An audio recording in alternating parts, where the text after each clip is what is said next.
Napakalaking napakalaking karne. Oh, yan kami. Napakasarap na. Enjoy. Paano na ako? Ayan, parang kalansay na lahat ang nakainan namin. Ubos na. Ay, yan na. Oh.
Your lunch mga bro, dahil ito minsan lang dumating sa buhay natin, libre ni Wowie.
Ubos na.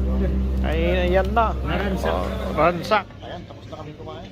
So, pahinga lang sa bed. Busog na. Busog na. Yan eh, sa trabaho ko eh. Si Aga. Yan si Cardo. Cardo Sungkit. Cardoso. Naka-recover na siya.